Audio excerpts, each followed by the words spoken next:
Halo Sobat Entrepreneur, selamat datang kembali di channel YouTube saya. Pada kesempatan kali ini, kita hanya mereview atau membahas beberapa saham yang mungkin bisa menjadi referensi bagi teman-teman. Dan di video ini, saya hanya berfokus untuk saham-saham perbankan, terutama di 4 sektor perbankan yang terbesar di indeks kita, teman-teman. Jadi untuk pertama-tama, kita membahas indeks kita dulu. Apabila teman-teman melihat video saya yang sebelumnya, saya juga sudah bahas tentang indeks kita yang dimana besar kemungkinan dia akan membuat swing low-nya dulu, yang dimana benar saja pada perdagangan hari ini dia ditutup melemah minus 0,64% dan close di level harga 6647 teman-teman.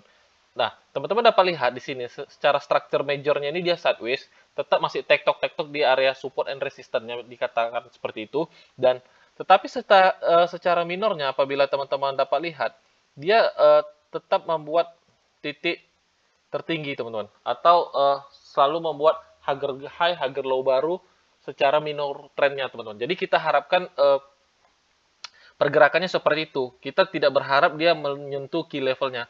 Kita berharap dia membuat swing low-nya itu tidak di bawah di level harga 6532 teman-teman.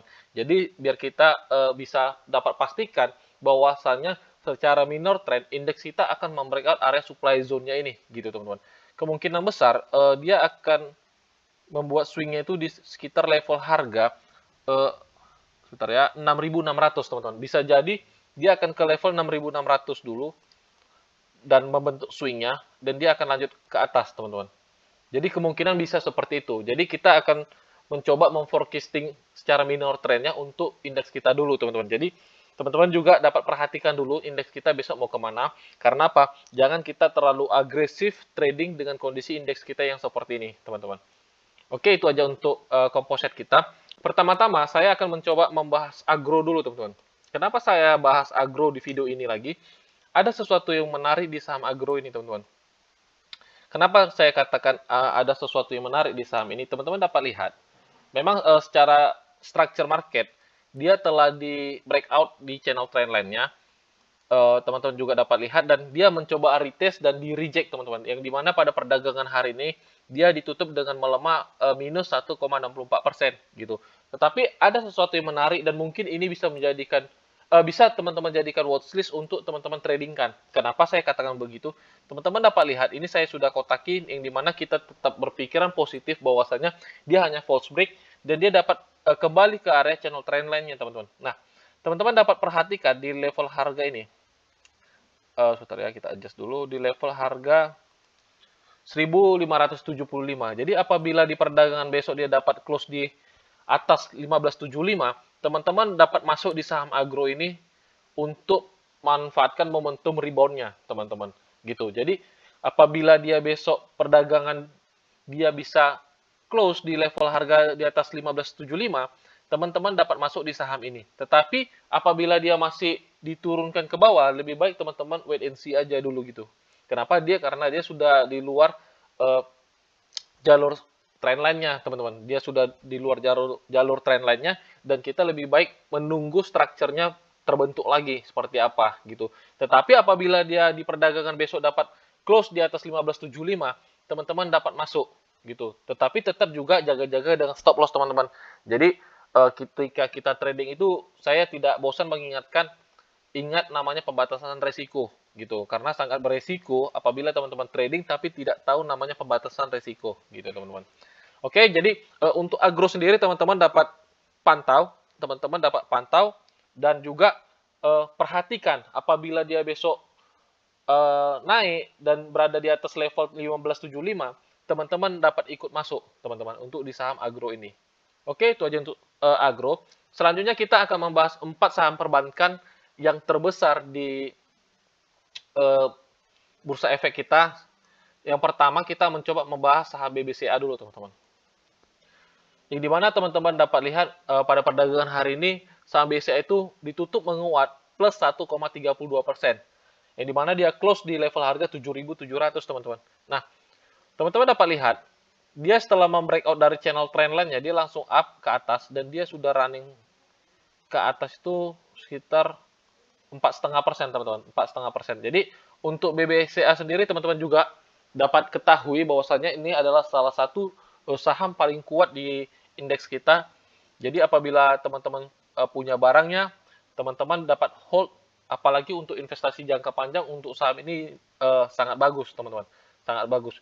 Jadi kalau untuk BBCA, teman-teman dapat perhatikan aja high yang dia telah buat di area 8250. Besar kemungkinan dia akan ke situ, teman-teman. Untuk saham BCA. Jadi apabila teman-teman trading di saham ini, teman-teman tidak perlu takut. Memang secara pergerakan dia tidak besar range-nya, tetapi lebih safety. Jadi bagi trader-trader pemula, saya sarankan untuk trading di saham-saham yang seperti ini, teman-teman. Jadi gitu. Itu aja untuk BBCA. Selanjutnya kita akan mencoba membahas saham BBRI, teman-teman. Untuk saham BBRI sendiri, teman-teman juga dapat ketahui di video saya yang pada waktu lalu, saya telah merekomendasikan beli untuk saham BBRI ini, yang dimana pada saat ini dia memang masih ditutup melemah di level harga 4150, teman-teman. Dan itu menjadi area atau menjadi momentum yang bagus apabila teman-teman belum punya barangnya, teman-teman.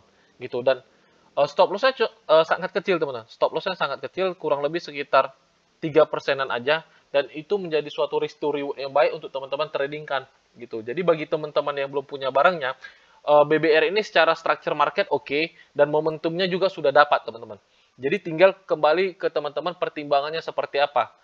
Apakah teman-teman ingin trading di saham seperti ini atau tidak gitu. Jadi bagi saya pribadi, saya lebih suka trading di saham-saham yang strukturnya lebih jelas walaupun pergerakannya lebih lambat, tapi lebih aman untuk mindset dan psikologi kita, teman-teman.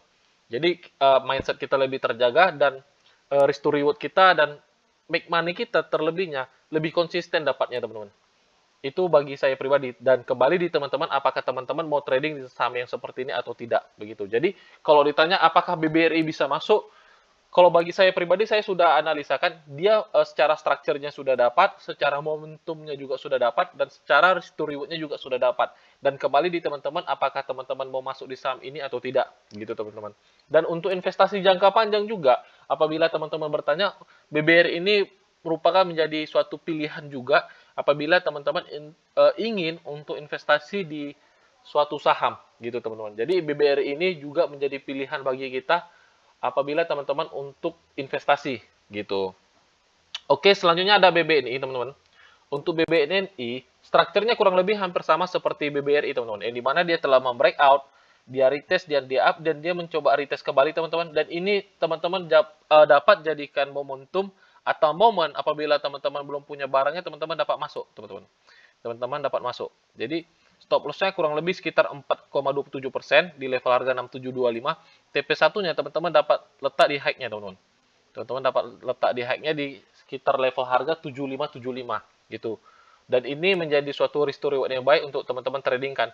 Jadi besar kemungkinan BBNI akan menyentuh area ini, teman-teman. Secara structure market dia oke, secara momentumnya juga sudah dapat. Apalagi dia sempat masuk ke area 6875, itu teman-teman bisa manfaatkan untuk masuk, teman-teman. Jadi skenario-nya apabila dia masih dikasih koreksi, di sekitar 6875, itu bisa menjadi momentum untuk teman-teman manfaatkan untuk masuk dan follow the trend-nya. Gitu, teman-teman. Cukup stop loss-nya di sekitar 6750 aja, teman-teman. Di 6750 atau di bawah swing-nya lebih baik. Kasih dia nafas seperti ini. Bentar ya. Kita buat seperti ini. Misalnya dia besok dikasih harga dikasih masih koreksi di 6.900 lebih baik, dan stop loss-nya kita kurang lebih sekitar 4% aja, teman-teman. Stop loss-nya teman-teman letak di 6575 untuk kasih range dia untuk bergerak gitu. Jadi untuk BBNI sih secara structure dia lebih oke, teman-teman. Dia lebih oke sama seperti BBRI gitu. Nah, untuk saham BMRI dia sedikit berbeda secara strukturnya. Teman-teman dapat lihat dia di sini seperti membentuk mega sideways, harganya tidak kemana-mana, tetapi besar kemungkinan di sini tetap terjadinya ada akumulasi, teman-teman. Jadi hal yang teman-teman harus perhatikan ketika saham membentuk namanya konsolidasi atau membentuk sideways panjang, kemungkinan ada dua yang hal terjadi, antaranya akumulasi atau distribusi secara perlahan gitu. Jadi teman-teman harus perhatikan saham BMRI ini apabila dia dapat close di level harga 7375, besar kemungkinan dia akan kuat naiknya, teman-teman. Tetapi apabila dia close di bawah 6875, besar kemungkinan dia akan turun ke bawah gitu. Tetapi bagi teman-teman yang suka fishing bottom, momentum untuk BMRI sendiri teman-teman dapat manfaatkan. Jadi apabila dia masuk ke level harga 6.900, teman-teman dapat masuk untuk spekulasinya, dan apabila dia close di level harga sekitar 6.775, teman-teman dapat keluar di saham ini gitu. Jadi resikonya sangat kecil untuk saham BMRI ini gitu. Ini modelnya sama seperti KLBF kalau teman-teman dapat lihat.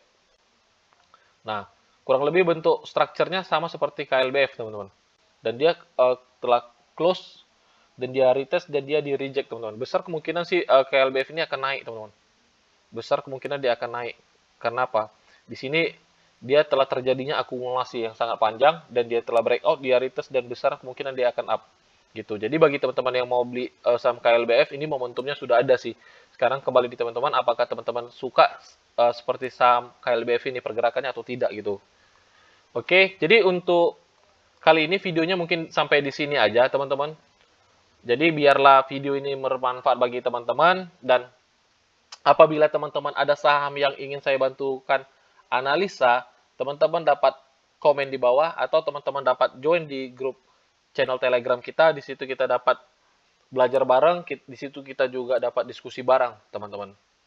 Oke, sampai di sini aja videonya, teman-teman. Sampai jumpa di video-video selanjutnya. Salam entrepreneur.